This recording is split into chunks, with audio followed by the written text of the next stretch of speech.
All right, let's jump right in. Welcome to This Explainer, where today we're totally stripping away all that complex academic jargon to reveal the fundamental building blocks of how literally any society functions economically. Think about it for a second. Every single time you buy a cup of coffee, drive down a highway, or just flip on a light switch, you're actively participating in this massive, invisible machine.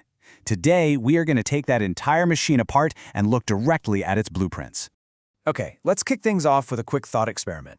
Imagine you're tasked with starting a brand new country from absolute scratch. I'm talking no infrastructure, no laws, just a completely blank slate. Well, every single society in human history, from ancient agricultural empires right up to our sprawling modern digital cities, faces the exact same existential crisis.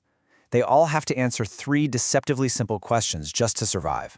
So here is our game plan for today. Section 1, the three big questions. Section 2, what do we produce? Section 3, the factors of production. And finally, Section 4, three different economic systems. Let's get to it. Starting off with Section 1, the three big questions. These basically form the core narrative spine that holds an entire economy together. Without answering them, society literally cannot function. Our grand societal puzzle boils down to a perfectly distilled triad of central economic questions. What, how, and for whom? Every textbook you read, every government policy passed, and every corporate strategy ultimately traces right back to this exact triad.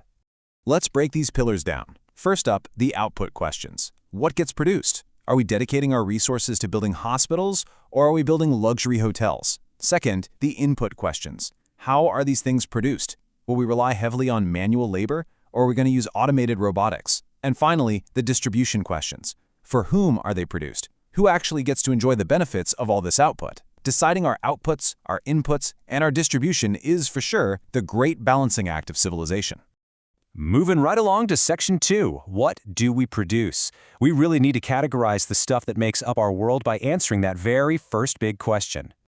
So, here's the crucial point. Everything we produce falls into one of two primary buckets.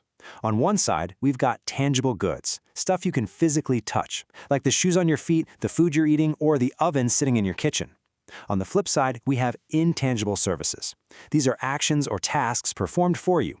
Think about the life-saving work of a medical professional, the financial advice from a banker, or the absolute lifesaver that is a plumber fixing a leak at 2 a.m.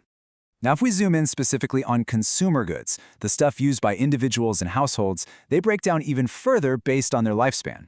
It ranges from single-use, non-durable goods like food, petrol, or medicine, to semi-durable goods like clothes or car tires that you use multiple times but, wear out pretty quickly. We all have that one favorite t-shirt that's practically disintegrating into dust, right?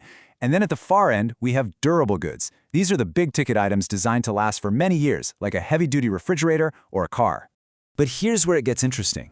It's not just about what a good is. It's about how it's used. Consumer goods are for our personal, immediate use. Capital goods, however, are the manufactured tools, machinery, and equipment we use to make other goods. Think of a commercial sewing machine in a factory. The worker isn't consuming it. They're utilizing it to create the semi-durable clothing that you eventually buy. We also categorize goods by their behavioral characteristics. We have final goods, which are completely ready for the end user, versus intermediate goods, which are basically just raw inputs waiting to be assembled. But the really fascinating division here is between private and public goods. Think about your daily commute. That private car you're driving, you can lock the doors and exclude anyone else from using it. But the public streetlights illuminating your way, the roads, the national defense securing the borders, those are public goods used by society as a whole. You simply cannot exclude others from benefiting from them. All right, on to Section 3, the factors of production. We know what we're making, but let's answer the how. What are the fundamental ingredients we absolutely need for our societal recipe? The reality is, you literally cannot build an economy without these 5 specific factors of production: natural resources, labor, capital, entrepreneurship, and technology. Every single good or service you interact with every day requires a highly specific combination of these exact 5 inputs to even exist. When we talk about labor, it's really important to remember it's not just about sheer quantity or population size. Just throwing warm bodies at a problem doesn't work. What truly drives production is human capital, the inherent quality of the workforce. This depends so heavily on the skills, the knowledge, the health, and the education of the people actually doing the work. A highly trained workforce is going to produce vastly different results than an untrained one. Next up is capital. And remember, as we discussed earlier, in this context, capital isn't stacks of cash, it's the physical, manufactured resources, like machines, buildings, and tools. And a massive challenge for any society is that capital is constantly subject to wear and tear. It depreciates.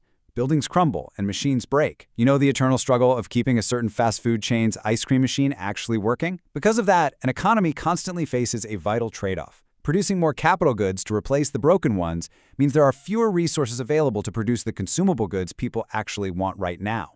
So, who orchestrates all this chaos? Who actually hires the labor and buys the machines?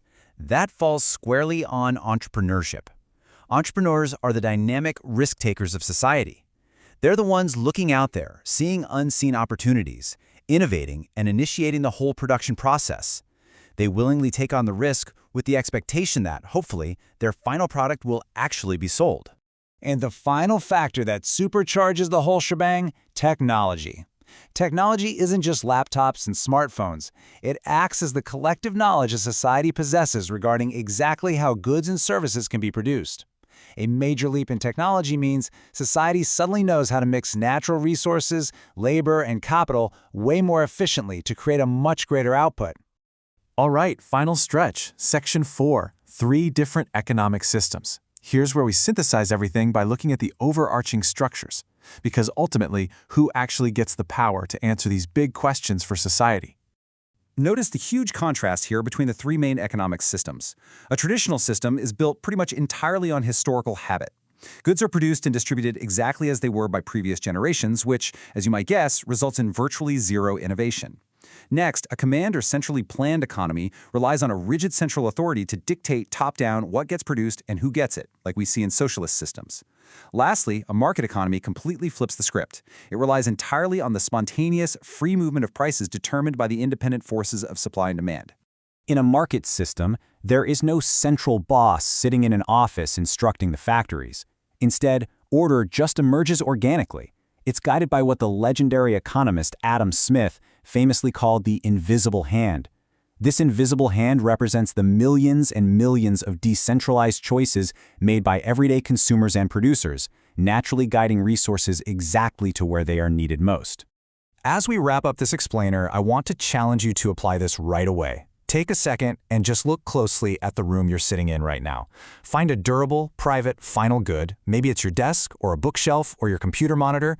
I want you to think about the massive, unseen web of natural resources, human capital, and entrepreneurship required to put it there. Ask yourself exactly how those specific goods were produced, for whom they were designed, and which economic system actually made them possible. Once you start seeing the blueprints of the economy, the whole world looks completely different. Keep questioning, keep exploring, and thanks for learning with us today.